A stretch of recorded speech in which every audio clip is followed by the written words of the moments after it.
Le 11 septembre 2001, les événements autour du World Trade Center à New York et du Pentagone ont bouleversé la population mondiale. Un événement qui continue de marquer le monde. Ce jour, également appelé 9/11, a entraîné de nombreuses guerres et a permis au gouvernement du monde entier d'étendre massivement le contrôle de leur propre population. Selon le récit officiel du gouvernement américain et des médias mainstream, 19 terroristes ont détourné 4 avions le matin du 11 septembre. 2 avions se sont écrasés sur les tours jumelles du World Trade Center à New York et se sont effondrés peu de temps après. Un 3e avion s'est écrasé sur le Pentagone, le siège du ministère américain de la Défense. Un 4e avion s'est écrasé près de Pittsburgh. Les attentats ont coûté la vie à 2989 personnes. Immédiatement après les attentats, le gouvernement américain et les médias ont présenté Oussama Ben Laden et l'organisation terroriste Al-Qaïda comme les auteurs des attentats. Premièrement, cette version officielle du gouvernement américain et des médias mainstream résiste-t-elle à un examen minutieux? De nombreux faits, avis d'experts, enquêtes et témoignages oculaires ébranlent très fortement la crédibilité de la version officielle du gouvernement. Effondrement des tours jumelles par démolition contrôlée. De nombreux résultats d'enquête et d'autres facteurs indiquent que l'explosion a été contrôlée. Par exemple, une équipe internationale de chercheurs dirigée par un chimiste, le professeur Niels Harrit de l'université de Copenhague, a trouvé au cours d'une étude scientifique de grandes quantités de nanothermites, un explosif, dans les décombres des tours jumelles. Dans un article scientifique sur leurs recherches, les chercheurs concluent que les 2 avions détournés n'ont pas provoqué les effondrements, mais que des explosifs ont été placés à l'avance dans les bâtiments.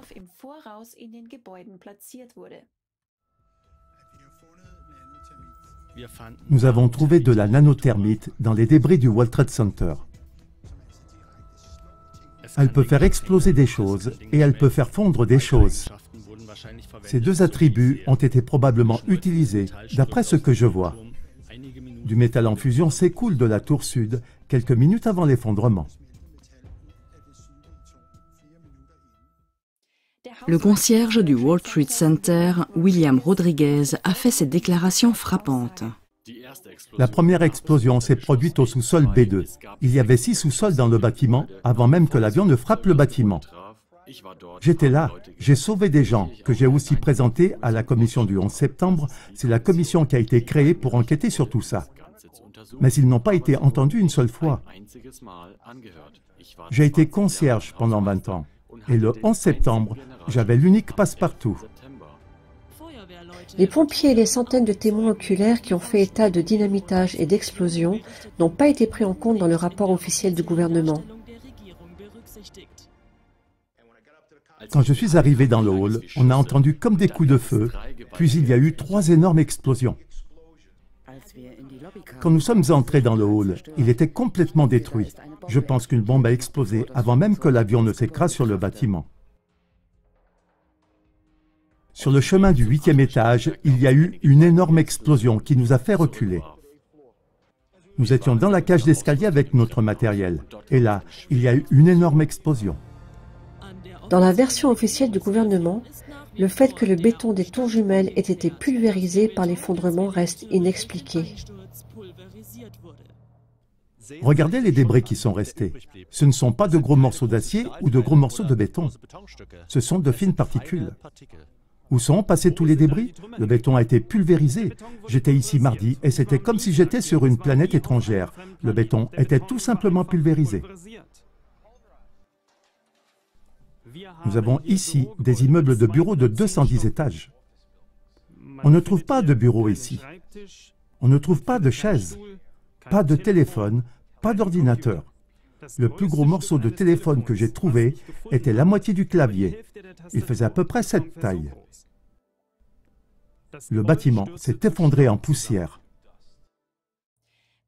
Ground Zero désigne le site du World Trade Center détruit lors des attentats terroristes du 11 septembre 2001. Ce terme est utilisé dans le langage militaire pour désigner le lieu d'explosion en surface d'une bombe atomique ou d'un missile. World Trade Center 7. Le World Trade Center 7 ne se trouvait pas directement sur Ground Zero, mais au nord, à l'extérieur du site. Très peu de gens savent que ce gratte-ciel s'est également effondré le 11 septembre, bien qu'il n'ait été touché par aucun avion. Il s'est effondré verticalement, comme il est d'usage lors d'une démolition. Le National Institute of Standards and Technology, en abrégé NIST, financé par le gouvernement américain, a mené l'enquête officielle sur l'effondrement du World Trade Center 7. Le rapport du NIST a étayé la version officielle du gouvernement. Selon lui, le World Trade Center 7 a pris feu et s'est effondré en raison de la chute de débris des tours jumelles. L'historien suisse Daniel Ganser s'exprime à ce sujet. Comment un bâtiment avec 81 colonnes en acier peut-il s'effondrer en chute libre à cause d'un incendie? Car lors d'une chute libre, les 81 colonnes en acier doivent disparaître à la même seconde. Jusqu'à présent dans l'histoire, jamais, vraiment jamais, un bâtiment ne s'est effondré à cause d'un incendie. Un bâtiment à ossature d'acier. En 2019, une étude indépendante sur le World Trade Center 7 a été publiée aux États-Unis. Elle a été présentée par l'Université d'Alaska Fairbanks. La principale conclusion de cette étude est que le feu n'a pas causé l'effondrement du World Trade Center 7 le 11 septembre. Le professeur Daniel Ganser s'est exprimé comme suit sur les résultats de cette étude. Elle dit que les 81 colonnes d'acier ont dû perdre leur stabilité à la même seconde. Et c'est en fait une autre façon de parler de dynamitage. En 2017, Peter Ketchum, employé de longue date du NIST, a accusé l'institution d'avoir falsifié le rapport d'enquête en faveur de la version gouvernementale. Le rôle du NIST, si je comprends bien, était d'enquêter sur les effondrements des 3 tours du World Trade Center. Et par là, je veux dire déterminer pourquoi les tours 1, 2 et 7 se sont effondrées. En très peu de temps, j'ai compris que l'étude du NIST sur les effondrements du World Trade Center n'était pas une étude sérieuse et réelle. J'avais toujours cru que les recherches du NIST étaient des plus sérieuses. Maintenant, voir ce qu'ils avaient fait de l'étude et du rapport sur le World Trade Center m'a décontenancé.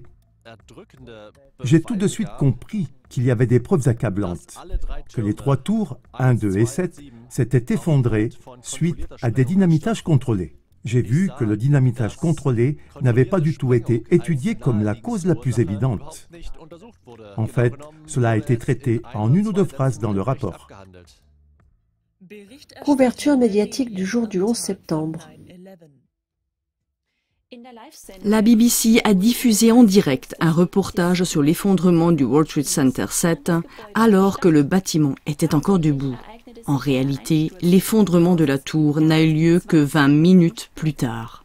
Outre la chaîne de télévision britannique, CNN avait également annoncé trop tôt l'effondrement. Ce fait indique que certains médias étaient préinformés. Deuxièmement, compte tenu de ces faits qui plaident en faveur d'une démolition contrôlée, les questions suivantes se posent inévitablement. Qui est le propriétaire du World Trade Center? Qui était responsable de la sécurité de ce complexe de bâtiments? Existe-t-il des preuves que les gens ont été au courant à l'avance de ces événements? Construction du World Trade Center à New York. À la fin des années 1950, le banquier et stratège global David Rockefeller s'est engagé pour la construction du World Trade Center. En 1958, Rockefeller a fondé l'association Downtown Lower Manhattan et en a pris la présidence. Son frère Nelson Rockefeller, qui était à l'époque gouverneur de New York, l'a beaucoup aidé dans cette entreprise. C'est pour cette raison que les tabloïds new-yorkais ont appelé les tours jumelles Nelson et David. David Rockefeller, décédé en 2017, a siégé dès 1949 au conseil d'administration du Conseil des relations extérieures qu'il a ensuite dirigé. Derrière ce groupe de réflexion se cache un tel pouvoir que le magazine d'information Der Spiegel écrivait déjà en 1975 qu'il s'agissait de l'institution privée la plus influente d'Amérique et du monde occidental. Jusqu'à aujourd'hui, le CFR, c'est-à-dire le Conseil des relations extérieures, tire les ficelles comme une sorte de gouvernement de l'ombre. C'est depuis ce centre stratégique que l'administration américaine est dirigée dans le but de faire avancer le gouvernement mondial, également appelé Nouvel Ordre mondial, visé par David Rockefeller et le CFR. Le CFR a été fondé en 1921 par des banquiers connus comme John Rockefeller Jr., le père de David et Nelson Rockefeller, et est depuis lors financé en grande partie par la famille Rockefeller. Une première piste sur les commanditaires du 11 septembre est fournie par le témoignage remarquable du réalisateur américain primé Aaron Russo en 2009, peu avant sa mort. J'avais un ami, Nick Rockefeller. Lorsque je me suis présenté au poste de gouverneur du Nevada, il m'a contacté par l'intermédiaire d'une avocate et nous sommes devenus amis. C'est lui qui m'avait dit, 11 mois avant le 11 septembre, qu'il y aurait un événement. Il ne m'a jamais dit ce que serait cet événement. Mais cet événement devait être suivi d'une invasion de l'Afghanistan par l'Amérique pour construire des pipelines depuis la mer Caspienne. Nous envahirions l'Irak pour prendre les champs de pétrole et établir des bases militaires au Moyen-Orient pour faire de tout cela une partie du nouvel ordre mondial. Je me souviens qu'il m'a dit que nous verrions des soldats chercher des personnes dans les grottes d'Afghanistan et du Pakistan.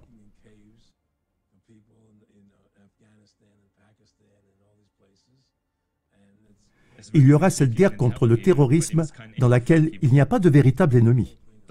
Tout cela ne sera qu'une gigantesque escroquerie, un prétexte pour le gouvernement pour contrôler le peuple américain. Toute la guerre contre le terrorisme est une escroquerie, une farce. L'objectif final que ces gens ont en tête est la création d'un gouvernement mondial, dirigé par l'industrie bancaire, par les banquiers. L'agenda est de créer un gouvernement mondial et d'implanter une puce RFID dans chaque citoyen. Tout l'argent ne doit plus se trouver que dans ces puces. Il n'y aura plus d'argent liquide. Et Rockefeller m'a dit lui-même qu'il voulait y arriver. Comment Nick Rockefeller était-il au courant du 11 septembre et des plans de guerre qui ont suivi? Nick Rockefeller, qu'on voit ici avec Aaron Russo, est également membre du CFR. Qui était responsable de la sécurité du World Trade Center? La sécurité de ce complexe de bâtiments a été confiée à l'entreprise Stratsec de 1993 jusqu'aux événements du 11 septembre. Il s'est avéré par la suite que Marvin Bush, le frère du président américain de l'époque George W. Bush, a fait partie du conseil d'administration de cette entreprise de 1993 à 2000. Qui est le propriétaire du World Trade Center? Dans les années 1980, le milliardaire Larry Silverstein a loué un terrain en face du complexe du World Trade Center et y a construit la tour World Trade Center 7, inaugurée en 1987. Silverstein a également signé un contrat de location pour 99 ans pour les 2 tours jumelles du World Trade Center, 6 semaines avant le 11 septembre 2001. Parallèlement, il a souscrit une assurance qui s'appliquait également en cas d'attentat terroriste. Finalement, il a profité du 11 septembre puisqu'il a reçu 1,1 milliard de dollars supplémentaires en plus de la somme d'assurance convenue de 3,5 milliards de dollars. Comment cela s'est-il passé? Silverstein a réclamé 2 fois à l'assurance la somme d'assurance convenue, car les tours jumelles avaient été détruites par 2 avions, donc, selon Silverstein, par 2 événements indépendants. La somme qu'il a reçue de l'assurance a pu être utilisée pour la construction du nouveau World Trade Center. La société d'investissement américaine Blackstone Group est un partenaire d'affaires de Larry Silverstein. Elle a pris en charge l'hypothèque du World Trade Center 7 l'année précédant les attentats. Le Blackstone Group a été fondé par Peter George Peterson et Stephen Allen Schwarzman. Peterson était non seulement le président exécutif du Blackstone Group au moment du 11 septembre, mais aussi le président du CFR. Schwarzman est également membre du CFR. Larry Silverstein est également un grand ami de David Rubenstein, l'actuel président du CFR. On voit ici David Rubenstein lors d'une conférence en ligne avec Silverstein. C'est un grand honneur pour moi d'avoir mon ami Larry ici. Le nouveau World Trade Center 7 a été inauguré en 2006. Silverstein a fait construire sur le parvis du nouveau bâtiment un parc appelé Silverstein Park. Ce parc est une représentation de l'œil qui voit tout. Le même symbolisme que l'on retrouve sur le billet de dollar américain au sommet de la pyramide. Elle symbolise l'établissement d'un nouvel ordre mondial sous la domination de Lucifer. En 2021, à la demande de Larry Silverstein, une œuvre d'art composée de plusieurs pyramides a été installée dans l'œil du Silverstein Family Park. Il s'agit également d'une allusion au nouvel ordre mondial auquel aspirent ces cercles. Le fait suivant laisse supposer que Larry Silverstein avait lui aussi une connaissance préalable des projets liés au 11 septembre. Dans les interviews, il a toujours déclaré qu'il passait habituellement ses matinées à prendre son petit déjeuner dans la tour nord du World Trade Center et à rencontrer les nouveaux locataires du bâtiment. Et précisément le matin du 11 septembre 2001, il se trouvait à l'extérieur du World Trade Center. Troisièmement, la commission officielle sur le 11 septembre a enquêté de 2002 à 2004 sur les causes et les arrière-plans du 11 septembre. Quel est le degré d'indépendance et de fiabilité de cette commission du 11 septembre?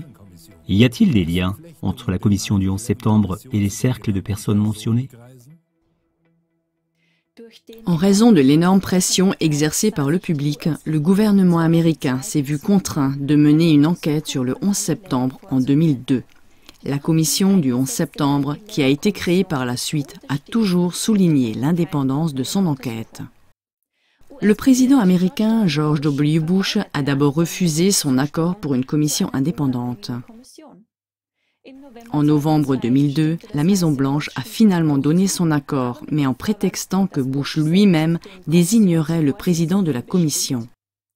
Bush a alors nommé l'ancien ministre des Affaires étrangères, Henry Kissinger, à la présidence de la commission. Ce dernier était l'un des amis les plus proches de David Rockefeller jusqu'à la mort de celui-ci et est considéré comme l'un des principaux stratèges mondiaux en ce qui concerne la mise en place d'un nouvel ordre mondial. Kissinger est également membre du CFR et a fait partie de son conseil d'administration de 1977 à 1981. Kissinger a dû démissionner après peu de temps de la présidence de la commission du 11 septembre car il ne voulait pas rendre publics les noms des clients de sa société de conseil aux entreprises. Il a également été accusé par les familles des victimes du 11 septembre d'entretenir des liens financiers et politiques avec l'Arabie saoudite, notamment avec la famille Ben Laden. Thomas Keane a alors été nommé nouveau président par le président Bush. Lee Hamilton est devenu le vice-président. Thomas Keane et Lee Hamilton sont tous deux membres du CFR. La commission du 11 septembre se chargeait principalement des auditions publiques des témoins et faisait des déclarations sur le déroulement de l'enquête. Le travail concret, à savoir la demande, la collecte et l'évaluation des documents pertinents, ainsi que la rédaction du rapport final, incombait à une équipe de 78 personnes. Celle-ci était dirigée par Philippe Zelikow, il en était le directeur exécutif. Zelikow a écrit l'histoire officielle du 11 septembre, et comme on pouvait s'y attendre, Philippe Zelikow est lui aussi membre du CFR. En mars 2004, le journaliste Jim Mann a révélé que Zelikow avait plaidé pour le renversement de Saddam Hussein et qu'il avait rédigé en septembre 2002 le document stratégique par lequel Bush a légitimé la guerre en Irak en 2003. Zelikow a toujours été accusé d'utiliser la commission du 11 septembre pour justifier la guerre en Irak. Le professeur Heiko Schöning, écrivain et médecin, a décrit le travail de la commission du 11 septembre dans son livre Game Over de la manière suivante. Pour tous ceux qui ont conservé un peu de bon sens, il suffit de prendre connaissance d'une seule audition parlementaire, celle du lundi 26 janvier 2004. Le directeur exécutif de la commission d'enquête gouvernementale sur le 11 septembre, le Dr Philippe Zelikow, et son assistante Susan Ginsburg ont montré un passeport prétendument retrouvé, presque intact, d'un pirate de l'air qui aurait percuté une tour du World Trade Center à New York. Pourquoi prétendument? Parce que physiquement, c'est impossible. En 2011, le journaliste Paul Greg Roberts est arrivé à la conclusion suivante. La commission n'a pas convoqué de témoins importants et n'a entendu que des témoins qui confirmaient le point de vue du gouvernement, afin d'occulter politiquement et de manière contrôlée les événements réels.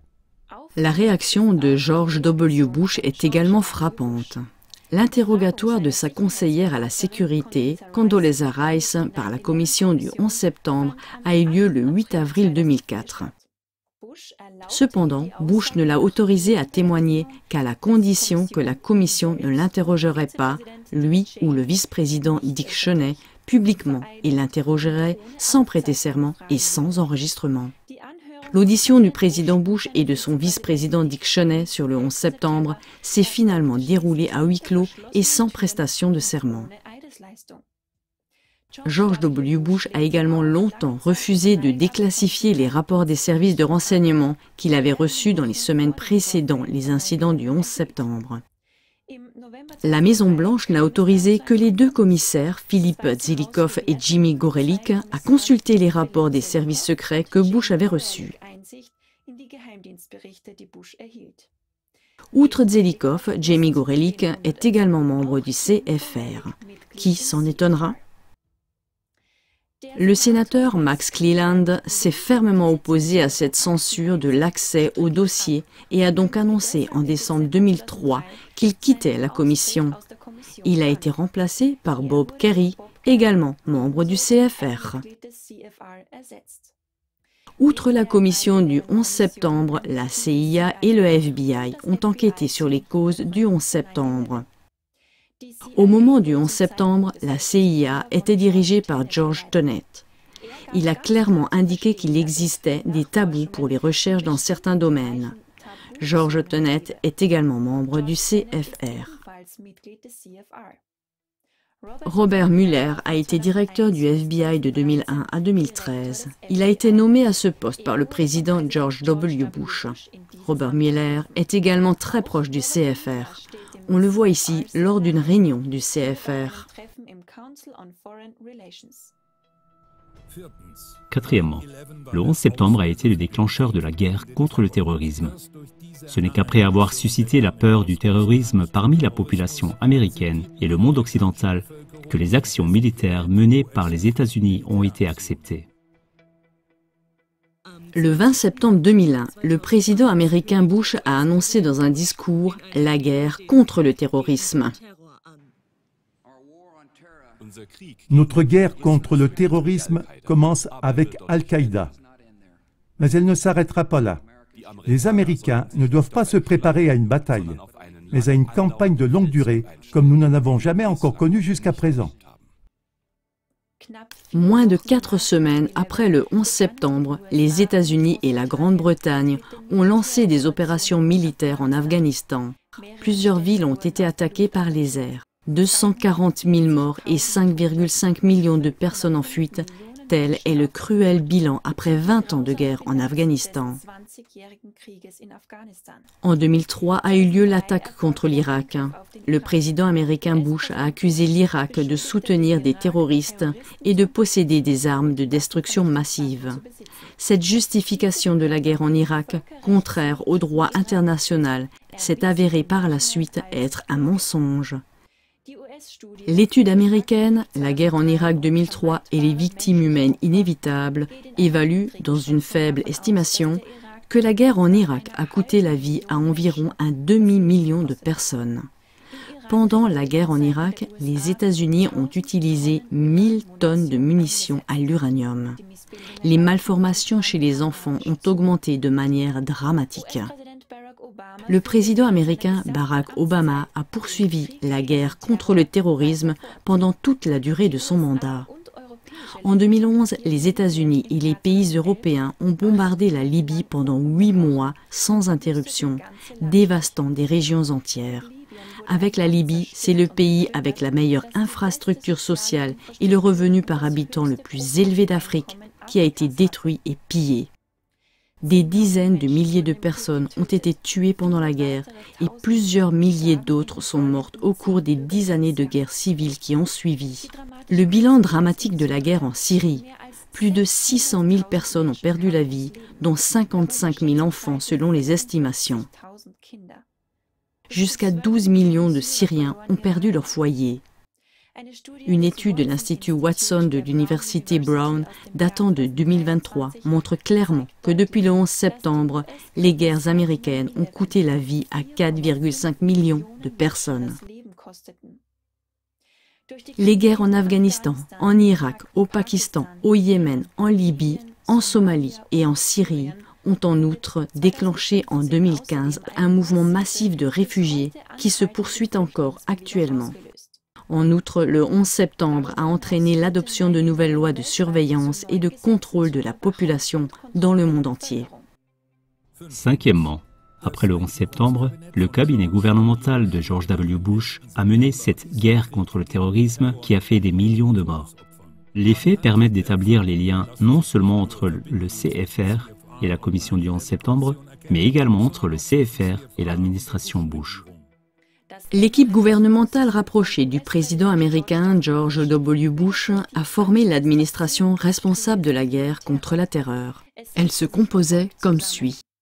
Président George W. Bush, vice-président Dick Cheney, secrétaire d'État Colin Powell, secrétaire à la Défense Donald Rumsfeld, secrétaire adjoint à la Défense et conseiller politique du président Bush Paul Wolfowitz, ainsi que la conseillère à la sécurité nationale, Condoleezza Rice.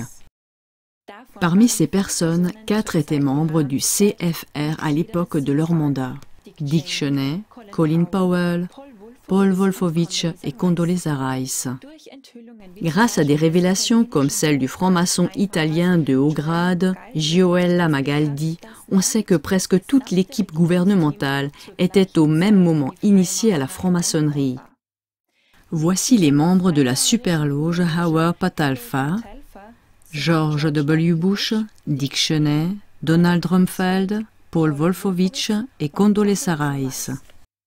Le président américain suivant, Barack Obama, qui a continué à promouvoir la guerre contre la terreur, est également membre de la superloge Mahat, tout comme l'actuel président américain Joe Biden, ainsi que Bill et Hillary Clinton. Ces superloges au sein desquelles la franc-maçonnerie de haut niveau est organisée poursuivent également la mise en place d'un gouvernement mondial unique. Le chef terroriste Oussama Ben Laden a été présenté comme le principal instigateur des attentats du 11 septembre 2001. Gioella Magaldi a révélé qu'Oussama Ben Laden est également un franc-maçon de haut grade et un membre de la superloge maçonnique Aort Pantalfa, avec presque tous les politiciens du gouvernement américain au moment du 11 septembre. Ben Laden a été initié originellement à la superloge maçonnique Three Eyes, fondée en 1968 par David Rockefeller, Henry Kissinger et Zbigniew Brzezinski. Outre Oussama Ben Laden, George Bush père, Dick Cheney, Condoleezza Rice et Nelson Rockefeller font ou ont fait partie de cette loge secrète. L'actuel président du CFR, David Rubenstein, et le président à long terme du CFR, Richard Haass, font également partie de la superloge Three Eyes. Dans ce contexte, on comprend mieux le lien entre la famille Bush et la famille Ben Laden. Le père d'Oussama Ben Laden s'est hissé au premier rang des entrepreneurs de construction et des multimillionnaires dans le royaume d'Arabie Saoudite à partir des années 1950 avec son entreprise Saudi Bin Laden Group.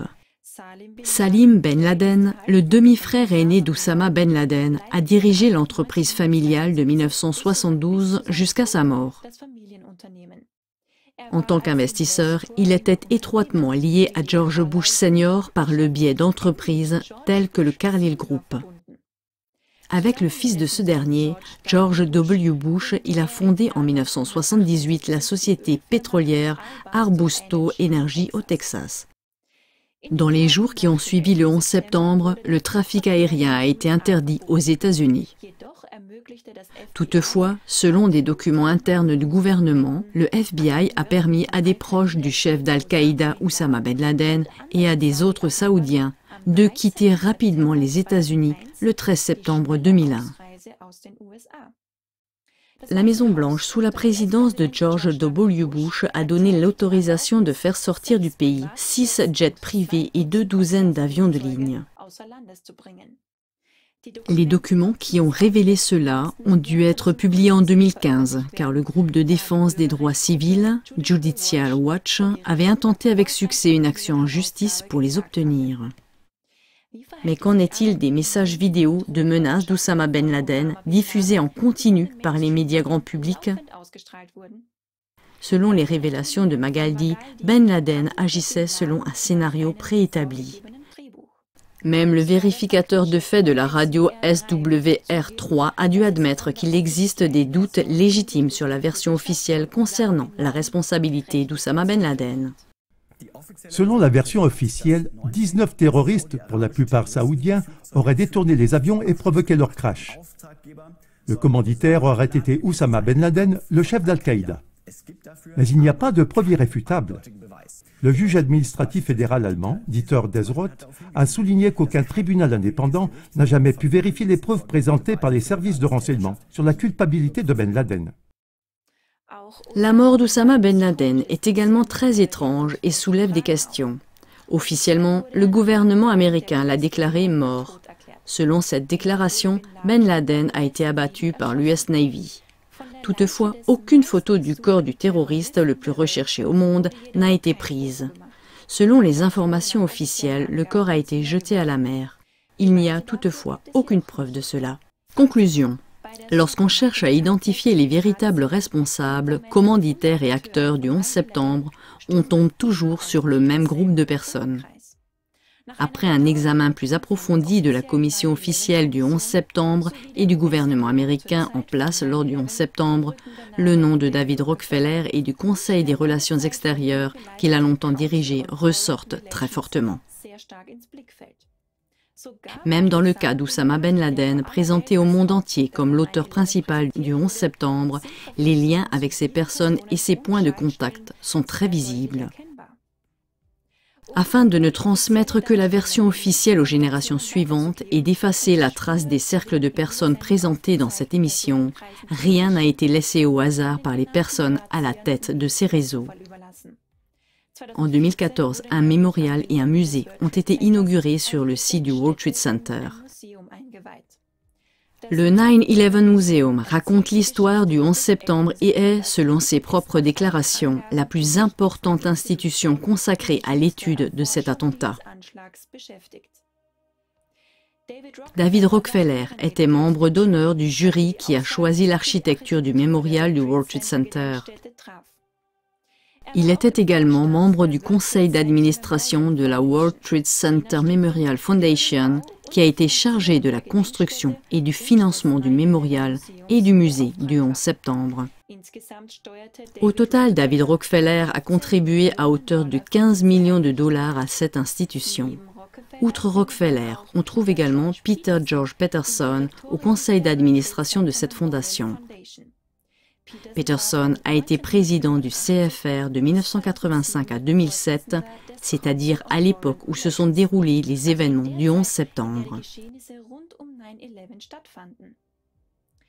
Les faits et les liens mis en évidence dans cette émission doivent être examinés de toute urgence par un tribunal indépendant. En particulier, les liens avec le CFR ainsi qu'avec la famille Rockefeller et les crimes de guerre déclenchés par le 11 septembre, qui ont fait des millions de victimes, exigent une enquête et une sanction juste imposée par un tribunal indépendant. Les véritables raisons du 11 septembre seront observées par la population, tout comme le projet d'établir un gouvernement mondial. Ce n'est qu'ainsi qu'il sera possible d'empêcher ces manipulateurs de continuer à soumettre les peuples sans méfiance et que les gens pourront à l'avenir reconnaître à temps leurs plans sournois et les stopper. Diffusez donc cette émission au contenu explosif au plus grand nombre possible de personnes de votre entourage.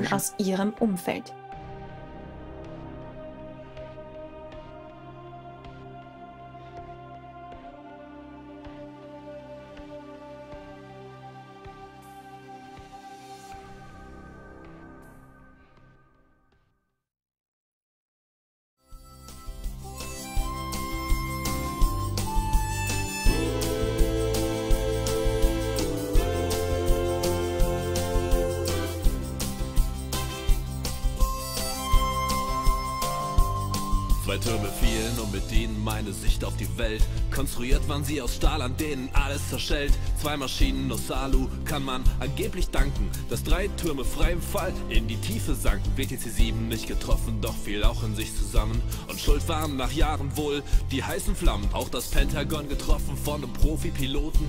Und wer das hinterfragt, wird zum Verschwörungsidioten. Der Wind hat sich gedreht, ihr habt euch selbst geschadet. Auch wenn ihr euch mit euren Lügen noch in Sicherheit badet. Kein Mensch glaubt euch mehr, auch wenn ihr es vielleicht denkt. Jeder weiß, ihr selbst habt das World Trade Center gesprengt. Ja, gesprengt und zwar von euch, nicht vom Terror zerstört. Und die Medien decken euch, weshalb man nicht mehr auf sie hört. Es ist verlogen, euer Spiel, ihr seid so dermaßen durchtrieben, dass wir euch stoppen werden, weil wir den echten Frieden lieben.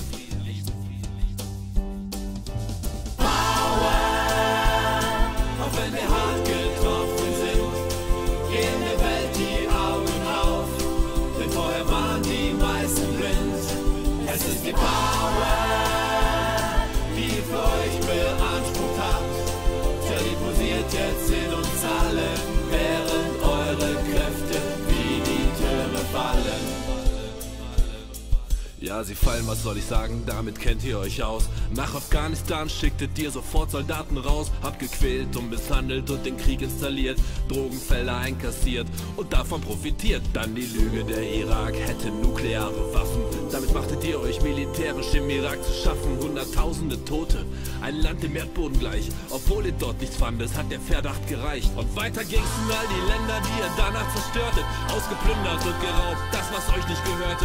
Ernte, was du sähst und siehst, so wie du alles verlierst. Wenn du heute noch wie ein Raubtier all die Dinge kassierst, die dir niemals gehörten, während du Leben zerreißt und dabei vor aller Welt den falschen Frieden verheißt. Es ist ein Spiel mit Feuer und ihr habt euch dabei verschätzt, weil euer krankes Handeln in uns neue Power freisetzt. Oh.